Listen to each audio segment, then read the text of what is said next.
the idea of something like 100 push-ups a day, 100 sit-ups a day, the One Punch Man workout, that kind of stuff sounds somewhat interesting to people who don't really understand how workouts work, simply because it's so simple, right? The idea that you're doing 100 push-ups a day is like, okay, I can wrap my head around that. 100 push-ups a day, I just have to do 100 of this one thing, and then I'm done, right?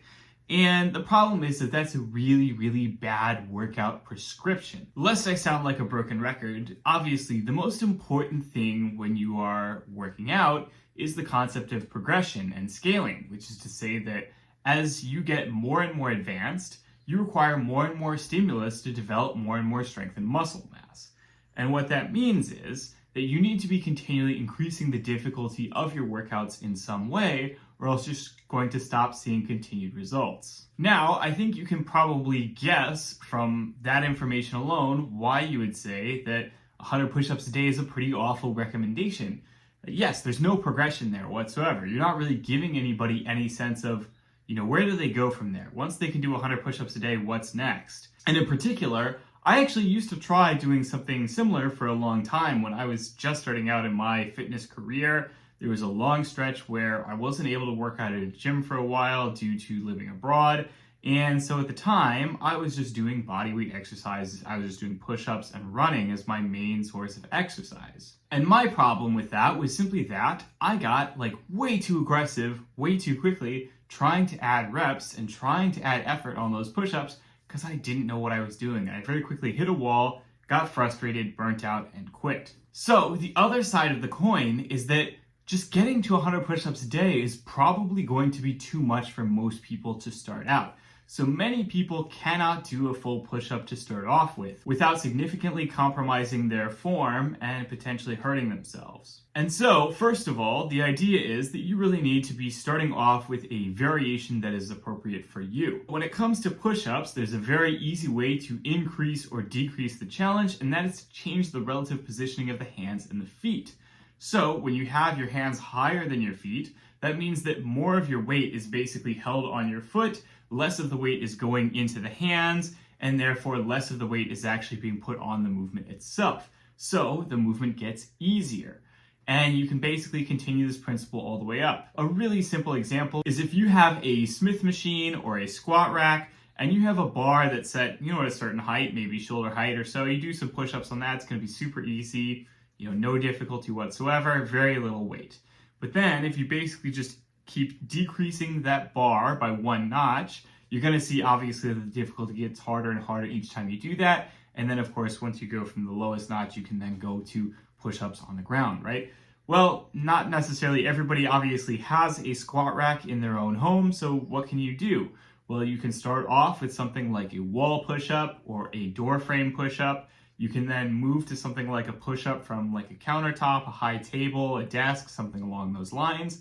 You could then move down to a push-up from a step, some kind of low box, something along those lines, then going into something like a push-up from the knees, then a push-up from the toes. That gives you a really easy way to pick a variation that enables you to really get full range of motion, good control, good form, and start off with that. So that's what you want to do first of all. Then second of all, obviously, is that the number of reps, 100 reps per day, is probably too hard for most people to start off with. And so again, it's not increasing at all. So what that realistically means is that when you're a beginner, 100 reps per day challenge is going to be like this, and you're going to be like this. And that means that it's going to be way too hard for you, you're going to risk injury, and so on.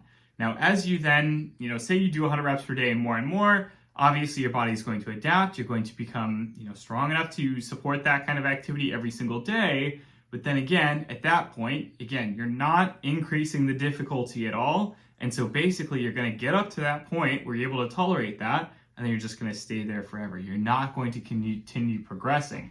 And so that's not ideal either. Now, that's not to say that everybody has to continue progressing indefinitely. There are certainly people who, say that you just want to train for health and wellness, and you really don't care about continuing to get stronger, continuing to build muscle mass.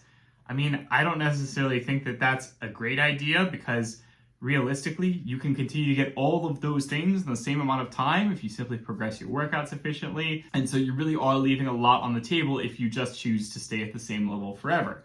However, that is something you could do, right? You could decide, hey, I just want to do 100 push-ups a day for the rest of my life, and that's the main thing, and I don't care about anything else.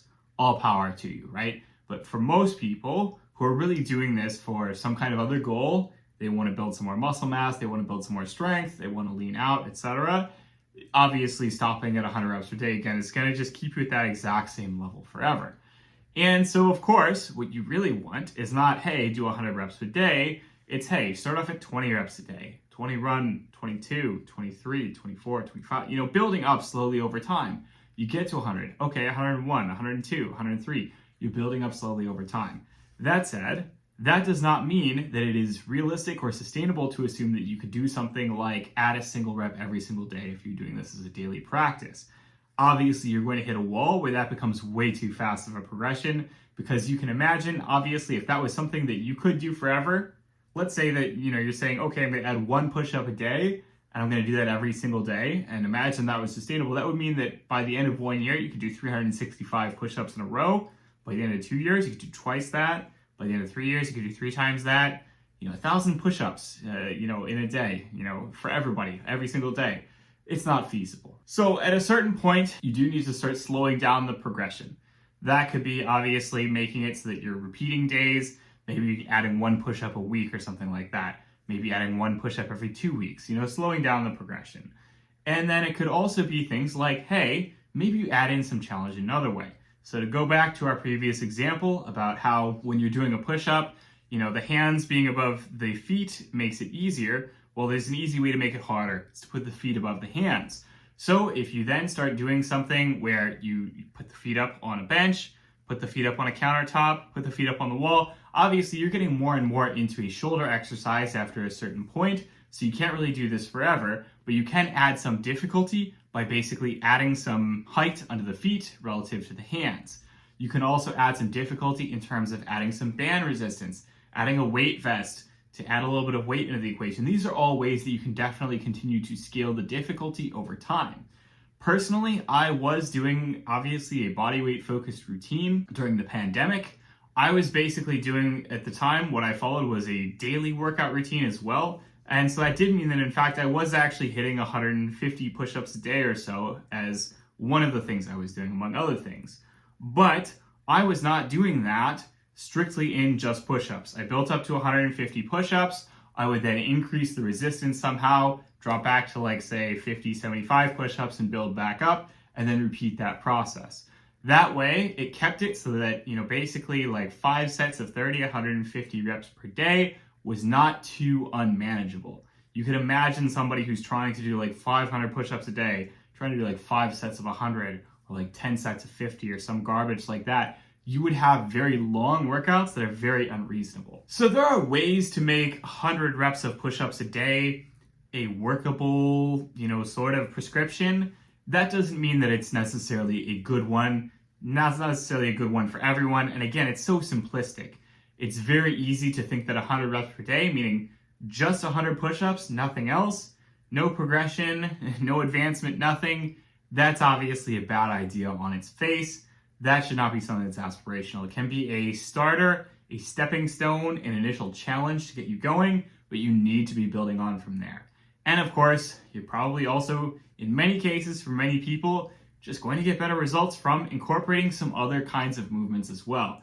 You get more strength, you get more muscle mass by sticking some variety in there, so that can include other things than just push-ups, right? You can go into the gym, you can do some bench pressing, you can do some chest pressing. There are all kinds of other movements that you can add in to get a bit of variety and increase the results you are getting in the same amount of time. So at the end of the day, again, 100 push-ups a day, its strength is its simplicity, but of course, its weakness is its lack of depth. It is not going to be best for all people in all situations. There are a lot of caveats around that kind of recommendation and so on. So that is all for this week's video. I hope you have enjoyed it. As always, don't hesitate to like, comment, and subscribe. Tell me what you would like to see in future videos. I will talk to you all next week. Have a good one.